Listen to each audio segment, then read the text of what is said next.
Vamos a empezar el día de hoy con nuestro curso de microbiología y vamos a empezar a dar un retroceso en el tiempo y vamos a viajar hasta los años de 1500 hasta 1950, que conforman lo que se conoce como la edad de oro de la microbiología. Chicos, tenemos que estar muy claros en que si no conocemos nuestra historia y no conocemos los hechos que nos han hecho llegar hasta ahorita como seres humanos, como humanidad, pues estamos muy propensos a volver a cometer los mismos errores que se cometieron antes. Entonces es bien importante que siempre que vamos a comenzar algo, sepamos de dónde viene, cuáles son los fundamentos y cuáles son las bases de eso que vamos a empezar a conocer. Entonces, si nosotros vamos a entrar a la microbiología, es bien importante que sepamos de dónde viene, quiénes fueron los primeros microbiólogos, los primeros pensadores en que existía una vida más microscópica y cómo es que se logró conocer a estos gérmenes diminutos. Entonces, lo que vamos a estudiar en esta clase y en la clase de mañana es un breve resumen de lo que fue la edad de oro de la microbiología. Y entonces comienzo la clase diciéndoles pues que la ciencia es una continua interacción entre hechos e ideas donde los nuevos conocimientos nos conducen a conceptos novedosos, y en la microbiología se ve este proceso de una manera aún más palpable. Los nuevos descubrimientos están basados en conocimientos anteriores e inducen nuevas y generalmente revolucionarias ideas. Entonces, inclusive, muchachos, si nosotros empezamos a hacer cualquier investigación, tenemos que empezar haciendo una búsqueda de qué es lo que se ha reportado al respecto. Entonces, es bien importante que ustedes tengan en mente esto, que siempre tenemos que dar un viaje hacia atrás en la historia y ver qué es lo que se sabe sobre un tema en particular. Bueno, y en relación al tema que nosotros vamos a ver ahora, en relación a la microbiología, pues empezamos con el primer personaje que podemos decir que de cierta manera empezaba ya a pensar un poquito más en relación a qué era lo que ocasionaba las enfermedades. Y este personaje es Girolamo Fracastoro, válgame, no puedo pronunciar, Fracastoro. Él era un médico italiano. Sí, él vivía en la ciudad de Venecia, en Verona, en 1478, por ahí nació, ¿ok? Y estudió matemáticas, filosofía. En aquel tiempo se estudiaban muchas cosas a la vez, también medicina, y él practicó la medicina en Verona. Ahí fue donde él alcanzó gran éxito y reconocimiento. Entonces, en aquel tiempo, en el tiempo de este señor Fracastoro, había una enfermedad que era un acabose, porque dejaba unas secuelas en la piel tremenda, que era la sífilis, y además pues era una enfermedad que se transmitía por vía sexual. Entonces había muchos tabús en relación a esta enfermedad. Incluso yo no sé si ustedes habrán visto en algunos documentales que en aquellos tiempos hasta máscaras se hacían las personas que sobrevivían de la sífilis, porque la cara les quedaba tan desalineada, por así decirlo, tan llena de costras, que lo que hacían era que se ponían máscaras. Bueno, pues este señor, este médico, empezó a investigar y observar qué era lo que ocasionaba la sífilis, y a esta sífilis, que también se le conocía como el mal francés o la picazón napolitana, él le puso sífilis porque inventó un cuento en relación a un pastor que se llamaba Sífilus, que por adorar a un rey mundano recibe el castigo del dios Sol y por eso se quedan todos cacarizos, todos feos de la piel. Bueno, entonces para 1546 él escribe una obra en el que él decreta una tesis que dice que este tipo de enfermedades se producían porque había una especie de semilla, él no sabía qué era, que hacía que se transmitiera esa enfermedad de una persona a otra. A esto que él llamaba semilla, decía que esto se pasaba ya sea de una persona a otra por contacto directo o a través de lo que son los fomites. Los fomites, muchachos, son cualquier objeto inanimado que nosotros podemos tocar y que ese objeto inanimado puede ser un vector de transmisión de algún germen. Por ejemplo, un cepillo de peinar, una cuchara, el celular es un fomite, todas esas cosas que pueden estar cargadas de gérmenes. Entonces, él fue el que de los primeros que empezó a decir que estas cosas, fomites, estos objetos inanimados, eran la causa de transmitir eso que él llamó semillas y que ocasionaba las enfermedades, en este caso la sífilis. Hoy en día ya sabemos que esas semillas pues son los gérmenes o microbios, ¿ok? Bueno, entonces fíjense, andamos en 1546, ¿ok? Para 1590, ¿sí? O sea, casi 45 años después, este señor, Zacarías Hansen, este señor era un holandés que provenía de una familia que fabricaban lentes y a él se le asocia la invención del microscopio óptico. Él lo que hizo algo así como un tubo con lentes y esto era una especie de lupas que aumentaban la visibilidad de un objeto. A este señor Zacarías Hansen también se le atribuye la invención de los telescopios. Y les digo se le atribuyen porque es muy controversial la historia de este señor. Dicen, ¿verdad? O sea, son puros dichos que en sí él no fue el que inventó el microscopio, sino que fue el papá. Y que pues el papá pues que dijo pues que se le quede la autoría a mi niño, ¿verdad? A su hijo. Dijo que lo había hecho Zacarías, pero dicen que quien verdaderamente diseñó el microscopio fue el papá. Ahora, a lo mejor y sí, porque este Zacarías Hansen era una fichita, o sea, fíjense, se le acusó de que falsificaba la moneda holandesa y luego siempre tenía problemas con la autoridad. Cuando no andaba vendiendo cosas de manera fraudulenta, andaba metido en problemas. Entonces, ¿quién sabe si haya o no sido el papá el que hizo el microscopio? Lo más seguro es que sí, ¿verdad? Pero bueno, a él se le atribuye el primer microscopio y el primer telescopio. Bueno, estamos en 1590. De ahí, fíjense, nos vamos a pasar, vamos a dar un salto en esta línea del tiempo hasta 1665 con este señor Robert Hooke. Robert Hooke, él fue un científico inglés, ¿ok?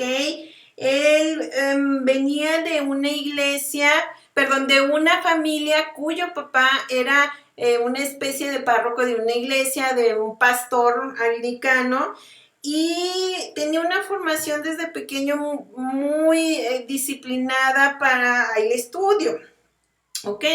Él desde siempre, desde que fue chico, tuvo una fascinación por observar las cosas y sobre todo por hacer dibujos. Dicen que lo que a él le apasionaba mucho era dibujar, entonces en un principio él lo que quería dedicarse era a hacer pinturas, pero bueno, la vida lo fue llevando hasta la Universidad de Oxford y ahí empezó a trabajar. Luego lo invitaron a formar parte de lo que fue la primera sociedad científica ya debidamente establecida, que fue la Royal Society, que en donde este señor Hooke lo que hacía ahí es que a esa sociedad llegaban todos los descubrimientos que se hacían, y él era el que les daba visto bueno a los nuevos descubrimientos, y él era el que probaba todos los experimentos que mandaban la demás gente. Bueno, fue un rival en ideas de Newton. Dicen que se daban unos pleitazos al momento de que estaban defendiendo cada quien sus hipótesis, y se caían bien mal. También dicen que este señor Robert Hooke tenía un carácter de los mil demonios, pésimo, que era súper mega enojón, súper mega mala cara, que casi nadie lo aguantaba. Yo creo que nada más él solito se aguantaba.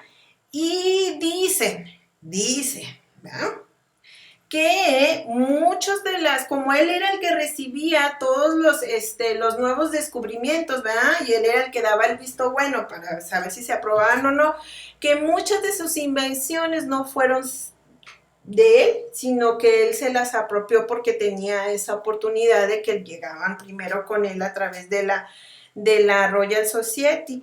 Bueno, lo que sí, a él se le atribuye pues que fue el primer científico como tal que utilizó el microscopio y que en él pudo observar una célula. De hecho, él es quien le pone el nombre de célula a la célula. Esto lo publicó en una obra que le denominó micrografía, en donde dibuja 50 observaciones microscópicas y telescópicas con detallados dibujos. Entonces, una de las que es la clásica, ¿verdad?, que vamos a ver ya cuando veamos más el microscopio, es que agarró un pedacito, un corte de un corcho de una botella de vino y lo vio en el microscopio. Ahora, el microscopio que él utilizó era como ¿verdad?, que ya estaba inventado, ya estaba desde acá, desde los tiempos de Zacarías, ¿verdad?, desde 1590 ya por ahí ya andaban microscopios en el mercado. Hooke utilizó uno de estos, que es un microscopio con un solo ocular, y es de los más convencionales. Ok, ahora en aquel tiempo no había luz eléctrica, ¿ok? Entonces para poder observar algo en este microscopio se tenía que alusar con una vela. Entonces lo que él observaba, todo lo dibujó, y es lo que aparece aquí en este libro que se llama Micrografía. Bueno, Hooke, además de eso, tiene unos dibujos preciosos de insectos. Le gustaba también ver mucho las estrellas. De hecho, se narra, ¿no?, como creo que fue de los primeros que pudo observar el planeta Urano como tal y el planeta Júpiter.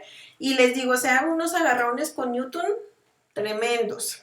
Bueno, entonces, de aquí, de Robert Hooke, pasamos a Francesco Redi. Estamos en 1665, 1666, por allí fue el año en que Robert Hooke escribe la micrografía. Para 1668, este médico italiano, Francesco Redi, que por aquí tengo una foto, miren, es este señor, ¿ok? Francesco Redi Fíjese que él era hijo de un médico que trabajaba en la corte de los Medici. A ver si alguno de ustedes ha visto alguna película de los Medici. Los Medici fueron bien famosos porque eran mecenas que les gustaba pagarles a pintores o a científicos para que todos los descubrimientos que hicieran, ¿verdad? Pues ellos se los quedaban. Bueno, pues Reddy pues se crió en esa corte de los Medici. Luego, él estudia con los jesuitas y empieza él, en aquel tiempo, fíjense ustedes, que se pensaba que la vida se generaba de forma espontánea, como por obra de una varita mágica divina se generaba la vida. Nadie ponía en duda eso, ¿eh? Hasta que a Reddy se le ocurrió un día. Él estudiaba mucho sobre todo lo que son los helmintos, las lombrices, ¿verdad? Y un día a Reddy se le ocurre hacer un experimento bien sencillito que él puso 3 frascos. En cada uno de los frascos puso un pedazo de carne. Un frasco no lo tapó, otro frasco le puso un cocho y a otro le puso una especie como de gasa, ¿sí? ¿Y qué fue lo que él observó?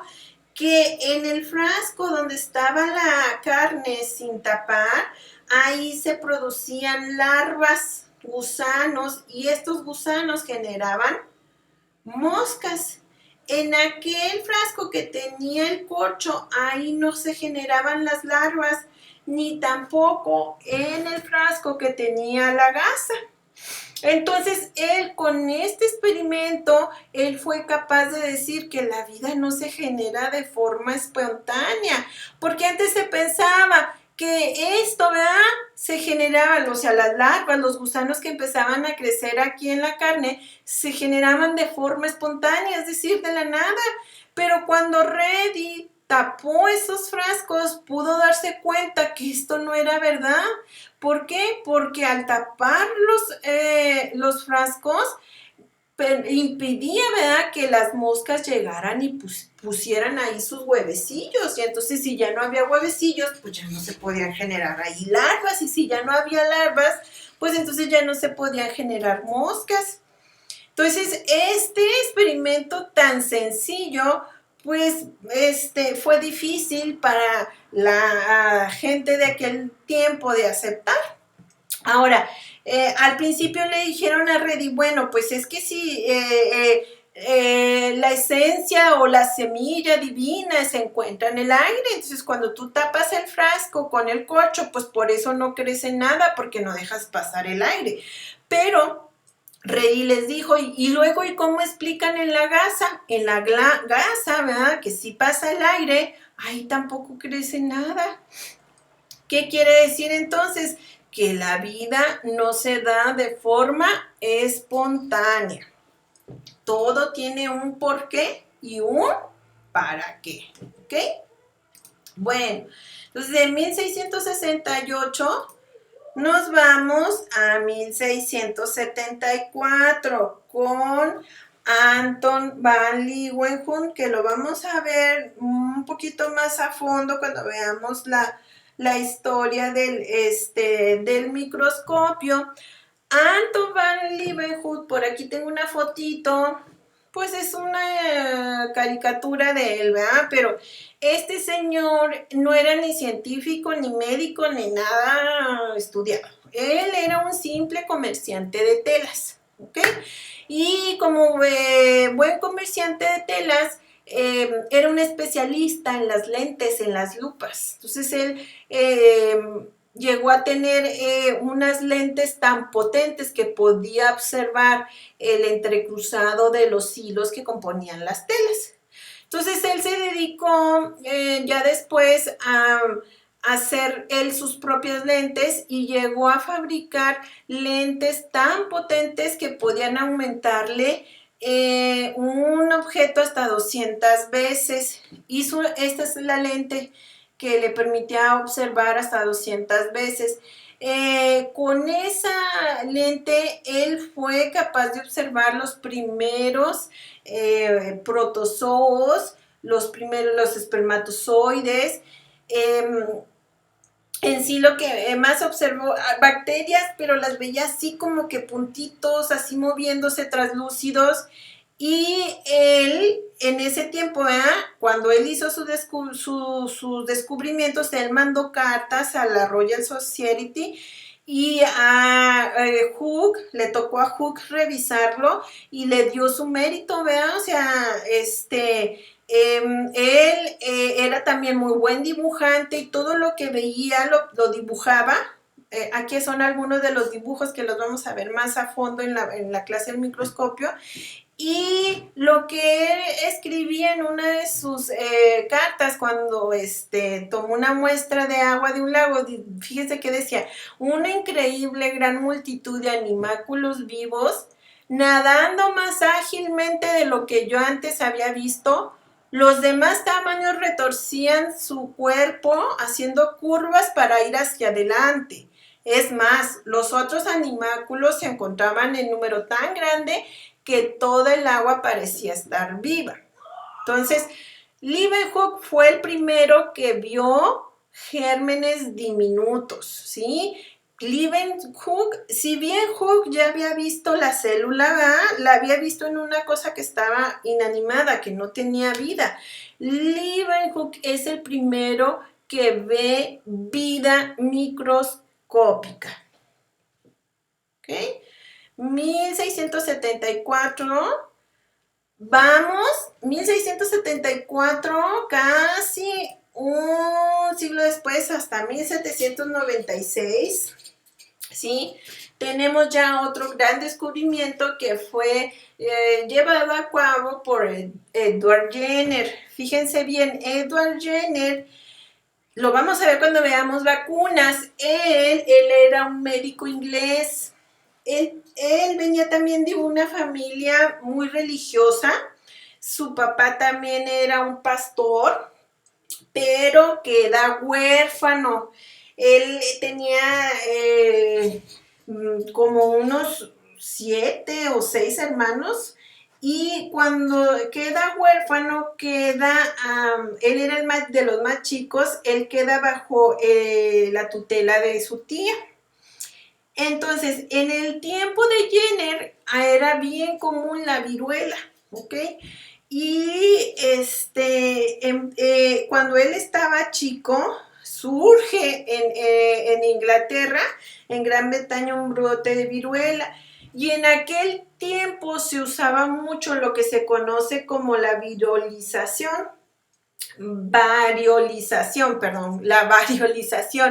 que era una metodología que lo que hacían es que hacían una pequeña herida subcutánea y dentro de esa heridita metían costras de personas que tenían la viruela. A las personas que les da viruela, la viruela hace unas ámpulas que cuando se seca deja costritas. Esas costritas se las metían a las personas, ¿verdad? Y les generaban una infección moderada y eso hacía que se activara el sistema inmune. Ahora, este tipo de ejercicio que hacían en aquel tiempo era muy peligroso. ¿Por qué? Porque no se tenía control de la cantidad de la dosis que se ponía de las costras que venían ya con la viruela. Entonces había muchas personas que morían durante la variolización. Pero cuenta la historia que a Jenner se quedó bien traumado de esta experiencia porque él estaba chico, ¿verdad? Y le hicieron eso.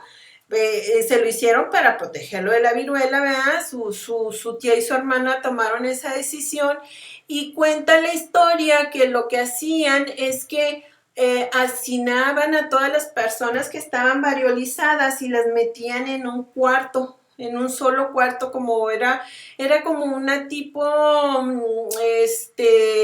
se me figura a mí que era como un tipo de desván, donde estaban todos ahí juntos y ahí mismo hacían sus necesidades y duraban 40 días.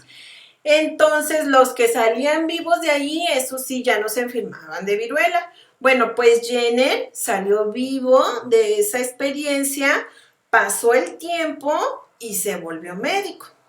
Entonces, cuando él ya era médico, vuelve a surgir otro brote de viruela y él se acuerda de eso que le hicieron cuando él era niño y entonces le echa coco, se pone a pensar y en un experimento que él hace, que lo vamos a ver con las vacunas, hay de lo que es la viruela que también se le genera en la ubre de los bovinos, él toma de ahí las costritas y se las inocula a un niño.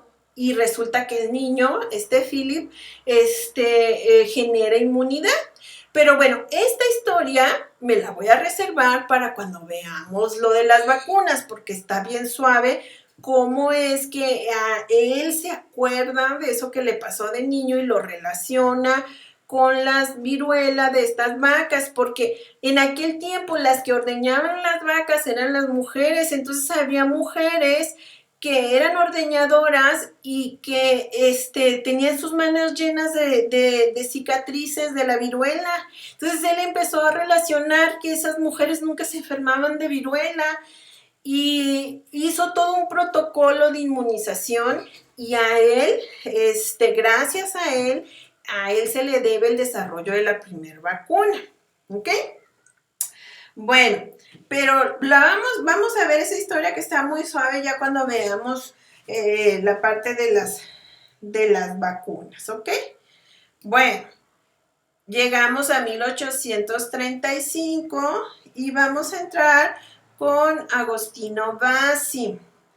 Agostino Bassi, este señor era un italiano, ¿sí? Era un entomólogo botánico, era un agricultor, pero también era un físico, un químico, era biólogo y hasta medicina también estudió. O sea, era una persona ahora sí que muy, muy educada, ¿ok?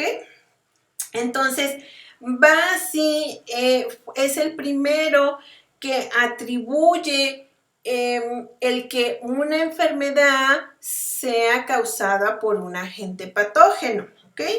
Él descubrió que había un organismo que era como un parásito que resultó ser un hongo que crecía sobre los gusanitos de seda y esto hacía que estos gusanitos de seda se murieran y ya no pudieran producir lo que es en sí la seda.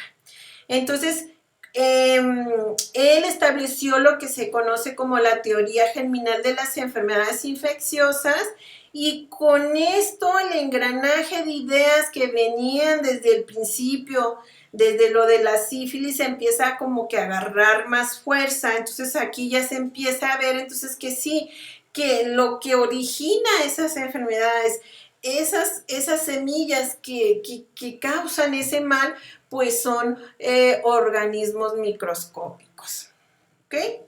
1835 pasamos a 1854 y aquí surge la epidemiología con este señor John Snow, este médico inglés.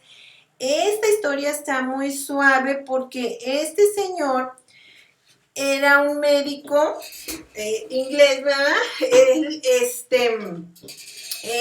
fíjense bien, él era un médico que le gustaba llevar muy bien el archivo de sus pacientes y él tenía su consultorio en Londres. En Londres, y todavía existe, hay un barrio muy grande que se llama Soho, ¿ok?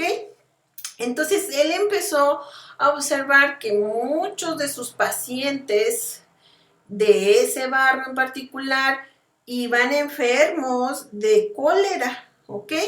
Entonces lo que él hizo fue que agarró un mapa de la ciudad, ubicó dónde vivía cada uno de sus pacientes y de esos pacientes cuáles eran los que tenían el cólera. Entonces, él ubicó en el mapa a todos los pacientes con cólera en el barrio Soho. Y aquellos que no vivían en Soho eran personas que estaban enfermas, pero que habían ido a Soho por alguna que otra razón. Luego empezó a hacer este mapeo y llegaron a la conclusión de que era una fuente que estaba ahí en ese barrio de donde la gente tomaba agua y por eso se enfermaban.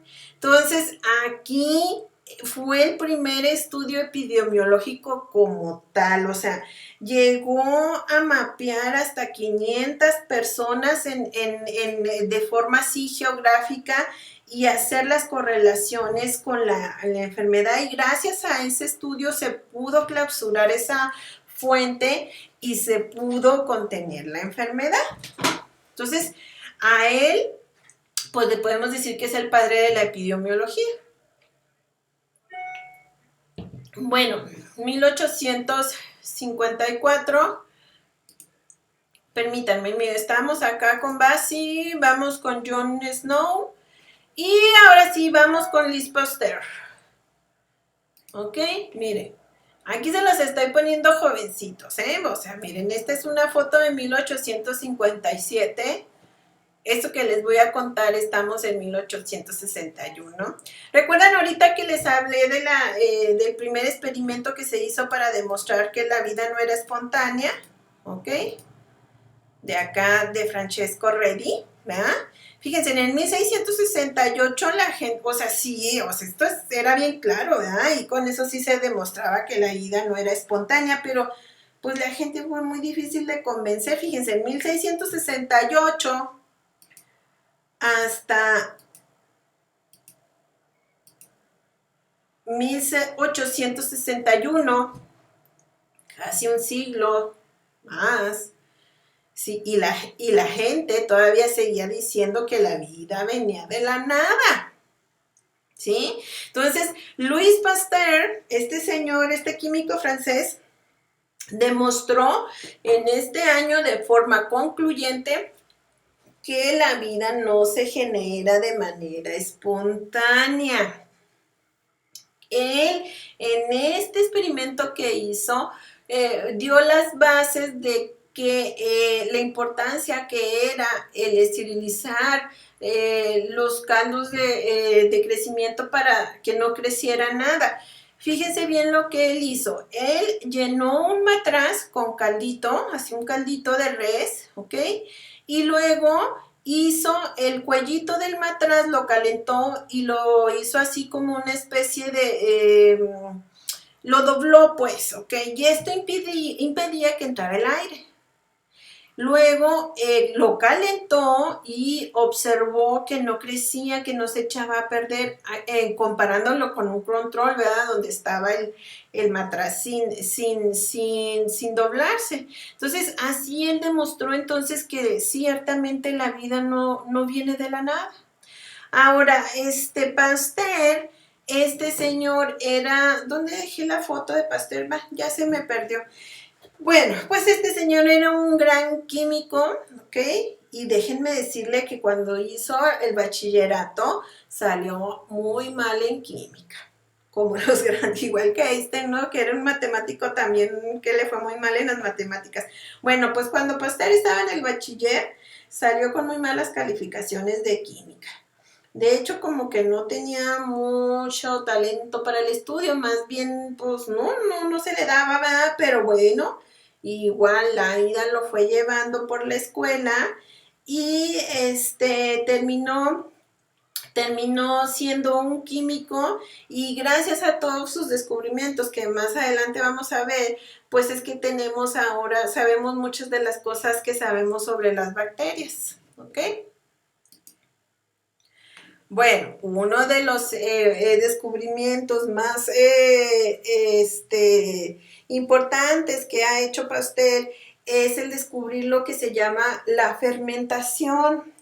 Fíjense, antes se pensaba que para que los que se dedicaban a la industria de los vinos, ¿verdad? O de las cervezas, no pensaban que fuera necesario la presencia de un microorganismo para que esas bebidas se generaran.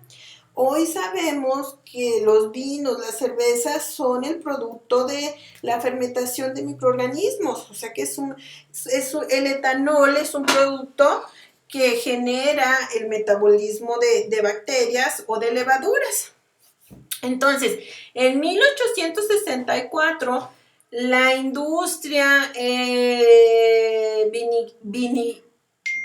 industria de los vinos, no sé cómo se pronuncia, pero la industria de los vinos entró en una crisis muy fuerte porque los vinos se les echaban a perder durante el transporte.